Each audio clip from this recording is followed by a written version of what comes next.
देश का मिजाज नॉर्थ ईस्ट।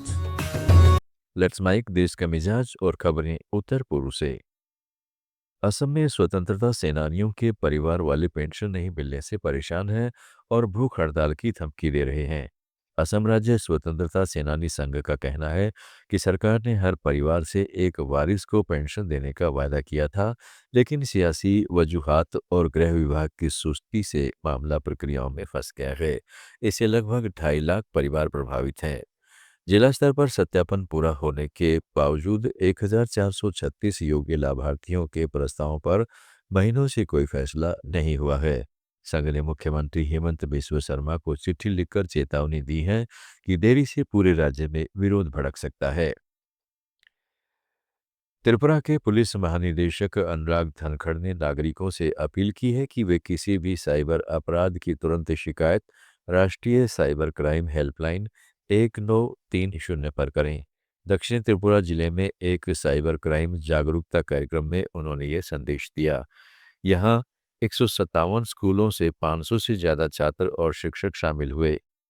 डीजीपी ने संदिग्ध कॉल पर ध्यान न देने, ओटीपी शेयर न करने, अज्ञात लिंक्स पर क्लिक न करने और ऑनलाइन अजनबियों से दोस्ती न करने की सलाह दी।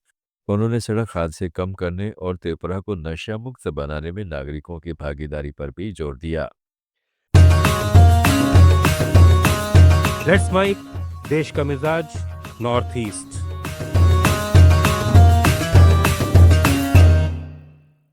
मेघालय के पूर्वी जैंतिया हिल्स जिले की एक विशेष अदालत ने 2 अलग-अलग मामलों में कई सजाएं सुनाई है। पहले मामले में 2024 में एक नाबालिग लड़की से यौन अपराध के दोषी पिंकलाइड उर्फ देइबोर फिर्नगे को 13 साल की सश्रम कैद और जुर्माने की सजा दी गई। बच्ची एक दुकान से अचानक लापता हुई थी और अगले दिन मिली, जिसके बाद पुलिस ने पोक्सो एक्ट के तहत कार्रवाई की। दूसरे मामले में 2012 के अपहरण और फिरौती के 1 दशक पुराने केस में संजय दास को उम्र कैद और 50,000 रुपये जुर्माने की सजा सुनाई है। इसकी जांच 2014 में पूरी हुई, लेकिन मुकदमा 12 साल तक चला।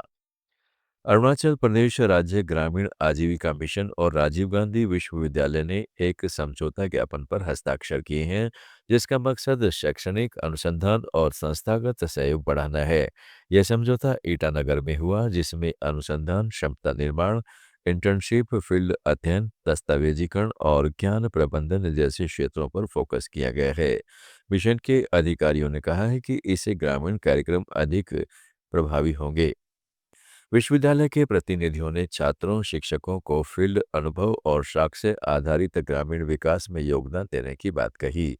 यह साझेदारी राष्ट्रीय ग्रामीण आजीविका मिशन के लक्ष्यों को समर्थन देगी और राज्य में सतत ग्रामीण विकास को बढ़ावा देगी।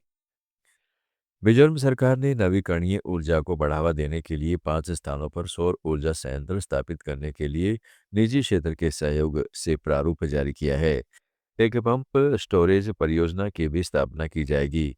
मुख्यमंत्री लालदू हमा ने तुइरिनी नदी पर 24 मेगावाट छोटे जल विद्युत परियोजना के शिलान्यास के दौरान ये जानकारी दी।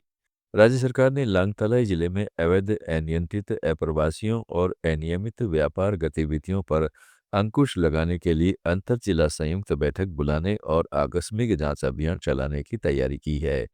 एक एसओपी ड्राफ्टिंग कमेटी गठित की गई है, जो महीने भर में दिशा निर्देशों को अंतिम रूप देगी, ताकि प्रशासन, पुलिस, सुरक्षा बलों और स्थानीय संगठनों के समन्वित प्रयासों से इन मुद्दों का प्रभावी समाधान हो सके। आप सुन रहे थे let's mike more than radio. Follow कीजिए हमें हमारे सोशल मीडिया प्लेटफॉर्म्स पर। It's time for news. It's time for More Than Radio. Presenting the first radio news app, Let's Mic. Let's Mic, a news-based app on your phone where you get to watch and listen news, talk shows, interviews, radio show podcasts. On Let's Mic, you get all relevant information of TV, print, radio, podcast, and digital. Let's Mic talks about every segment of life.